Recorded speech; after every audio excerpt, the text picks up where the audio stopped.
بسم اللہ الرحمن الرحیم۔ السلام علیکم دوستو، آج ہم ایک سائنسی ایکسپیریمنٹ کے بارے میں بات کریں گے جو انسانیت کے پاگل پن کی انتہا ہے۔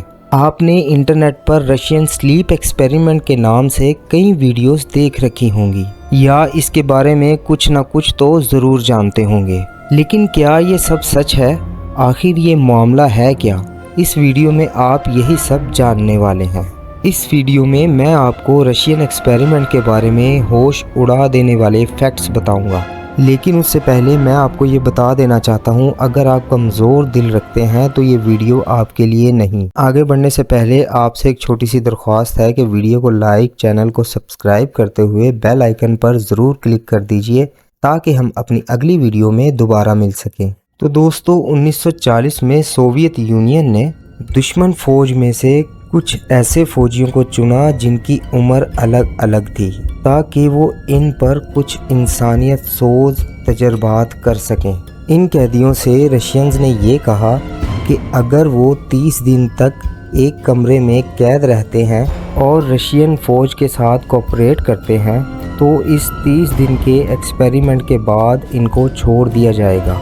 یہ کہہ کر انہوں نے ان لوگوں کو ایک ایسے کمرے میں بند کر دیا جہاں ضروریات زندگی کی تمام چیزیں اویلیبل تھیں، مثلاً کھانے کے لیے کھانا، پینے کے لیے پانی، ٹوائلٹ، پڑھنے کے لیے کچھ کتابیں اسی کمرے میں رکھ دی گئی تھیں، لیکن ان کے پاس سونے کے لیے کچھ نہیں دیا گیا تھا۔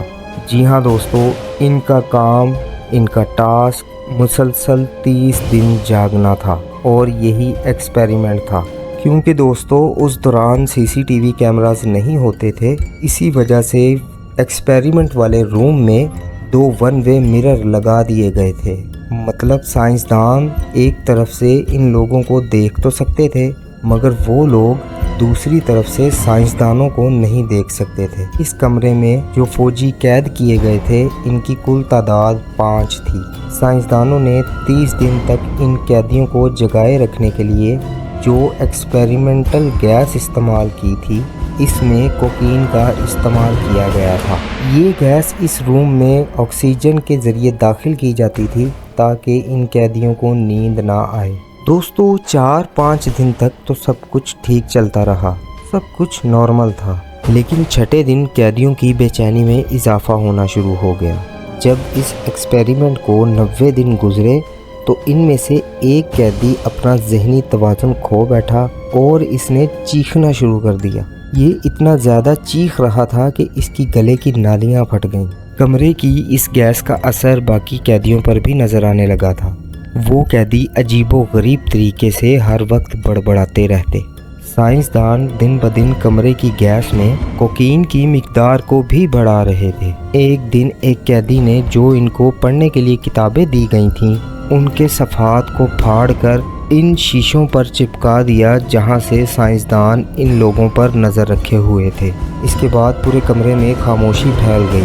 حالانکہ سائنسدانوں کو سینسرز کی مدد سے یہ پتہ چل رہا تھا کہ یہ ابھی زندہ ہیں، لیکن جب کافی عرصہ تک اندر سے کوئی آواز نہیں آئی تو سائنسدانوں کو یہ لگنا شروع ہو گیا کہ شاید یہ سب قیدی مرنے والے ہیں۔ اسی لیے انہوں نے کمرے میں سے ساری زہریلی گیس نکال کر کمرہ کھولنے کا فیصلہ کیا۔ جیسے ہی ان سائنسدانوں میں سے ایک سائنسدان نے آواز دی کہ ہم لوگ تم کو باہر نکالنے والے ہیں، تو اس کے جواب میں اندر سے ایک قیدی کی انتہائی خوفناک آواز آئی کہ وہ قیدی کہہ رہا تھا کہ ہمیں باہر نہیں نکلنا، ہمیں اندر ہی رہنے دو۔ یہ ایک چونکا دینے والی بات تھی۔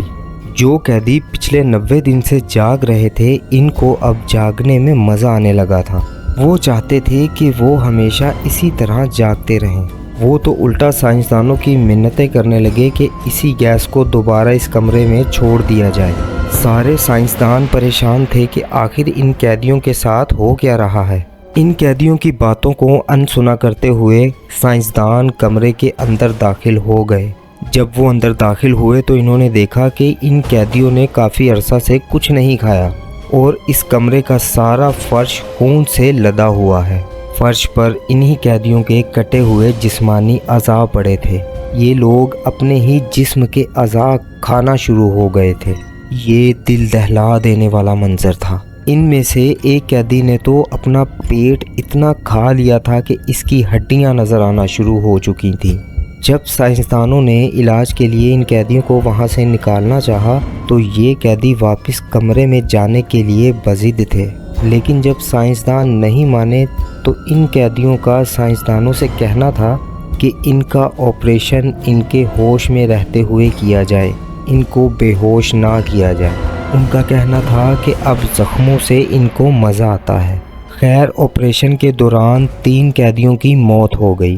دوستو، اس کے بعد بھی اس ایکسپیریمنٹ کو نہیں روکا گیا۔ آپریشن کے بعد جو 2 قیدی بچے تھے، کمانڈر کا حکم آیا کہ ان 2 قیدیوں کو دوبارہ سے اسی کمرے میں داخل کیا جائے اور دوبارہ سے زہریلی گیس کو اسی کمرے میں چھوڑا جائے۔ جب ان قیدیوں کو دوبارہ اسی کمرے میں لے جایا جا رہا تھا تو وہ کافی زیادہ ہلہ کر رہے تھے۔ جب ان کو پتہ چلا کہ دوبارہ ان کو اسی کمرے میں اسی گیس کے ساتھ چھوڑا جائے گا تو وہ خوش ہو گئے۔ کمانڈر کے حکم کے مطابق اس بار ان 2 قیدیوں کے ساتھ 3 ریسرچرز کو بھی اسی کمرے میں رکھا جانا تھا۔ اسی وجہ سے ایک ریسرچر گھبرا گیا کہ وہ کیسے ان قیدیوں کے ساتھ اس عجیب و غریب کمرے میں رہے گا، اور اس نے اپنے کمانڈر کو گولی مار دی۔ اور اس کے بعد جب اس ریسرچر نے ایک قیدی سے پوچھا جو اس کی طرف بہت عجیب و غریب طریقے سے دیکھ رہا تھا، دوستو اس قیدی کا جواب انتہائی بھیانک تھا۔ اس نے ہنستے ہوئے کہا کہ میں تمہارے اندر کی ایک پرچھائی ہوں جسے تم کبھی باہر نہیں آنے دیتے۔ میں وہ ہوں جس سے تمہیں رات کو ڈر لگتا ہے۔ میں تمہارے اندر کی برائی ہوں جسے تم ہمیشہ دبائے رکھتے ہو۔ یہ سن کر ریسرچر اور زیادہ گھبرا گیا اور اسی گھبراہٹ میں اس نے ان 2 بچے ہوئے قیدیوں کو بھی مار ڈالا اور اپنے ساتھی ریسرچرز کو بھی مار ڈالا۔ سب کو مارنے کے بعد اس نے خود کو بھی گولی سے اڑا لیا۔ کہا جاتا ہے کہ اس ایکسپیریمنٹ کے بعد یہ ایکسپیریمنٹ دوبارہ کبھی نہیں کیا گیا اور یہ واقعہ پوری دنیا میں دبا دیا گیا۔ مگر سن 2009 میں کریپی پاستا نامی ایک ویب سائٹ پر کسی انسان نے اس واقعے کو دنیا کے سامنے پیش کر دیا۔ دوستو، یہ تو تھی ساری سٹوری۔ اب سائنسی اعتبار سے اس سٹوری کو دیکھتے ہیں کہ آخر اس سٹوری میں کتنا سچ ہے اور کتنا جھوٹ۔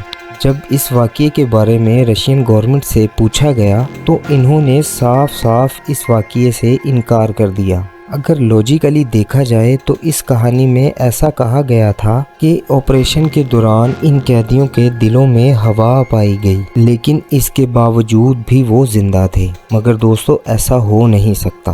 اگر انسان کے دل میں تھوڑی سی بھی ہوا چلی جائے تو اس میں ہارٹ اٹیک آنے میں دیر نہیں لگتی، اس کی موت لازماً ہو جاتی ہے۔ تو یہاں یہ سوال ضرور اٹھے گا کہ دل میں ہوا جانے کے باوجود آخر 2 قیدی کیسے زندہ رہے؟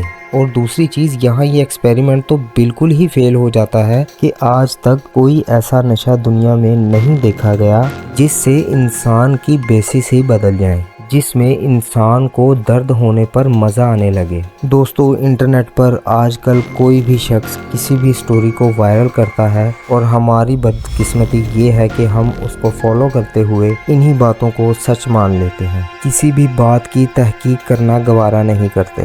تو دوستو، آپ کو کیا لگتا ہے اس کہانی میں کچھ تھوڑا سا بھی سچ ہے؟ اپنی رائے سے ہمیں ضرور آگاہ کیجیے گا۔ ملتے ہیں اپنی اگلی ویڈیو میں۔ اللہ آپ کا حافظ و ناصر۔